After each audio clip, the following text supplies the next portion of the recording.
Welcome back again, Reptile fam. Hope you guys are keeping, breeding, and enjoying your reptiles. I hope you guys are just doing good this year and having a great day. If you guys clicked on this channel, you guys are probably a reptile craze like I am. You guys are probably addicted and can't get enough. Anyways, guys, I'm going to give you some info today. But first, guys, if you guys are new or seasoned watchers and haven't subscribed, please consider hitting that like, subscribe, and notification bell. It keeps you in the loop of all my upcoming videos. Guys, it gets my algorithm going and helps me get my message out, and I would really appreciate it. Also, guys, it's just a way of saying thank you for if you guys get anything from these videos. Today, I'm going to show you how to make some money breeding reptiles. I'm going to teach you how to make anywhere from about 7 to about 12 grand breeding reptiles on this easy plan that I figured out. I honestly, guys, about 5 or 6 years ago, I decided to do this. I thought about it, and I said this will work. And I can honestly tell you guys that after this much time, it's worked well for me, and it's a great formula. And guys, I'm going to show you my secret right after this.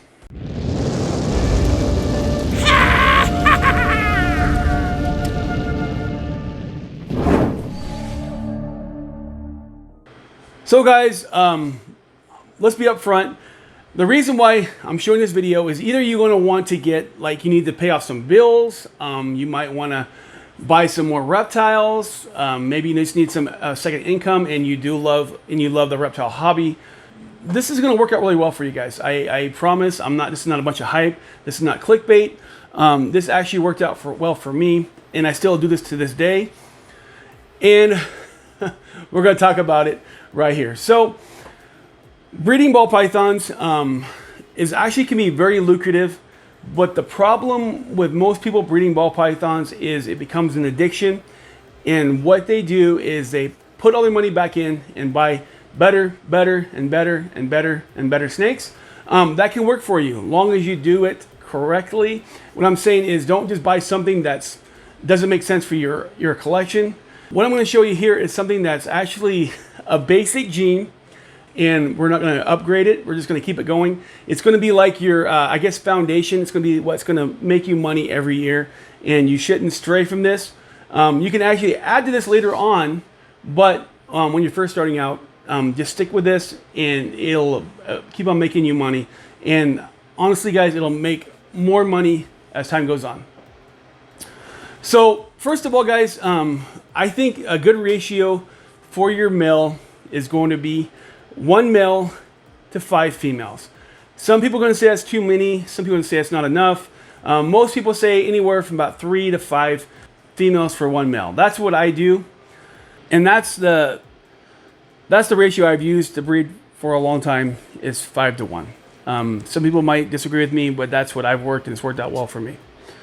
So let's first talk about setup, guys. What you're going to need. So honestly, if you're first starting out and you don't have a rack and you can't make your own racks, I'm going to say go to Reptile Basics.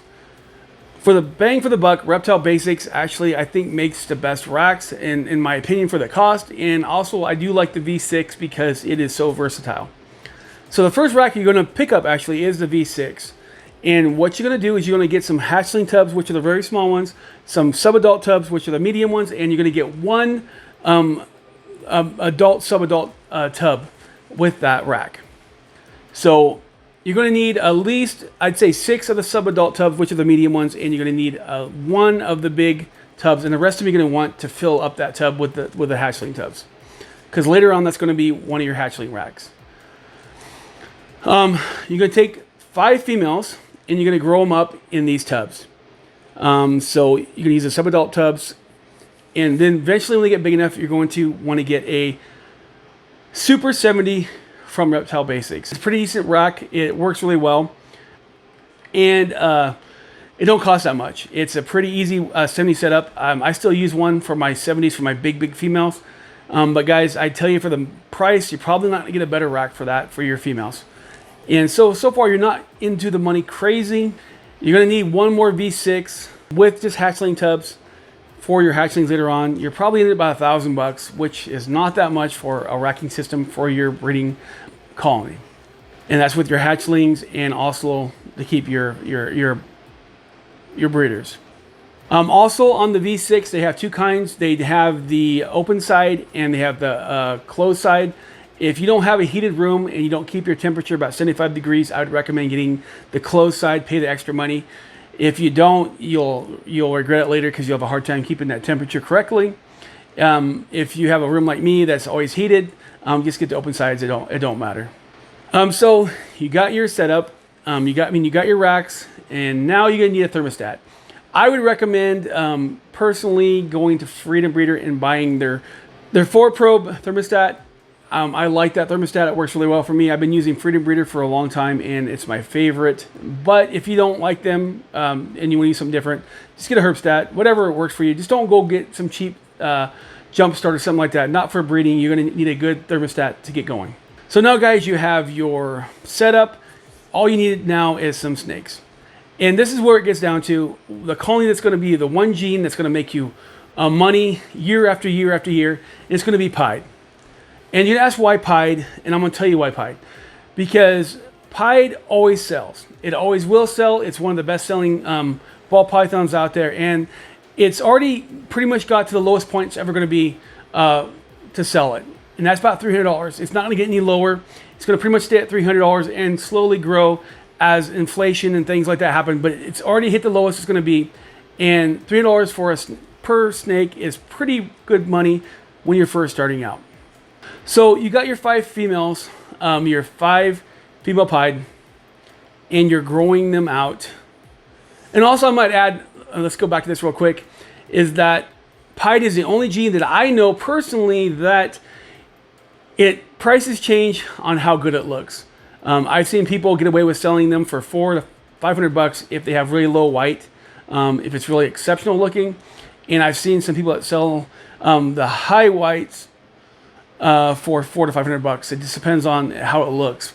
It's just crazy that way. It's the only way I know that people sell for different prices, and depends on how it looks. Because with pied, you can't make what it looks like, but when it does pop out, like you have that really high white or that low white that just looks amazing, you can definitely add some more money to it, and you can get away with it. People do it all the time. I see that shows. You'll see like 5 different pieds and different prices on them because of their color. But the bottom of the price, you're going to get $300, period. So you got your 5 females, and you're raising them up for about 1.5 years, and now you're going to get your male. Honestly, if you guys don't have a lot of money and you can't swing it, buy just a pied male. But if you guys can, you can get a pied male with maybe inchy or some other kind of morph that's going to make the babies, the hatchlings that your mom's going to have, worth more if they actually hit. But honestly, guys, if you guys can't afford it, don't feel bad, because either way, they're going to sell for a decent amount of money. But the only thing is, if you could add a little bit more, it's going to add a little more icing on the cake. And what's going to happen is, after about 2.5 to 3 years, these females are going to be big enough to breed. You're going to put them in that big 70s tub and start breeding them. And what's going to happen is you're going to start producing eggs, and you're going to start making money. I tried this formula out, guys, and it worked out really well for me. I bred 5 pied females over and over every year, and every year it's become more lucrative to me. And I didn't have to upgrade. I didn't have to buy more snakes. I didn't have to buy better snakes. All I did is take those and breed them every year. And honestly, the eggs production is getting better every year because they're getting bigger. When your females start getting to about 2,000 to 3,000 grams, they just make more and more money because they drop more and more eggs. This is something I've tried, and it worked, and I think it'll help you guys out. Get your females, grow them up a little bit, get your male, and just constantly use this 5 females and breed pied.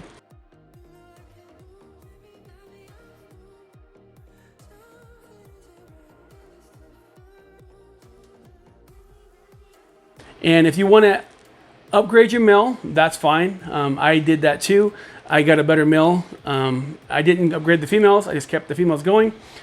And I just constantly breed them every year. And it's honestly been a base of my income from reptiles. And it's also allowed me to buy racks. It's allowed me to get better equipment, allowed me to get animals from my reptile room. It hasn't made me a fortune, but it's made me a nice income every year that I can actually depend upon every year from breeding these females. I can't say everyone's going to go every year, but you can imagine that, if you have all 5 of them have 6 eggs, they get bigger, have all 5 of them have 8 eggs. Just think that up and do the math. and you'll realize how fast it adds up. And also feeding them for 5 females, even if you feed frozen, so it's about $100 per snake to feed. I guess you have to feed the male too, so you're losing about $600 per year. That's not that bad because the rest of that money is going to be gravy. If you're buying frozen, if you're breeding your own rats, that's even more gravy. I breed my own rats, and it makes a big difference. But guys, I mean, $600 a year, that's just 2 babies you got to sell, and the rest of it you get to hold back. There's not a lot of upkeep. I mean, you do have to buy new bedding, but I'm telling you, the upkeep's really low. It's less than $1,000 to take care of these things, and you'll be making more than that every year. Even if you guys never ever upgrade and never get something even better, this will be a constant income every year for you guys. So guys, I just wanted to tell you that it worked out well for me. I've tried it out, and it's just something that's you can try, and it's something that's just been really positive in my reptile breeding career so far. Another thing is you can actually do something like albino or something you like better, you know, but to me, pieds worked out really well for me, and I do love pied anyways, so it's a win-win for me. But I like that it's a baseline of $300, and it's always easy to sell. I've honestly never been stuck with a pied. They sell quick. I put them on the table, they're gone. I have a feeling if I put them on Morph Market, because every time I see them on Morph Market, they're gone pretty quick too. I've looked for pied on Morph Market, and they don't last more than a week most of the time. Anyways, guys, I hope that helps out. I hope that helps you guys and motivates you guys to breed more reptiles and keep more reptiles. Also, guys, if you guys wouldn't mind, check out some of my other videos right here. Also, hit that subscribe button, guys. I do appreciate you guys. You guys are my family. I love you guys. I will see you next time. Peace.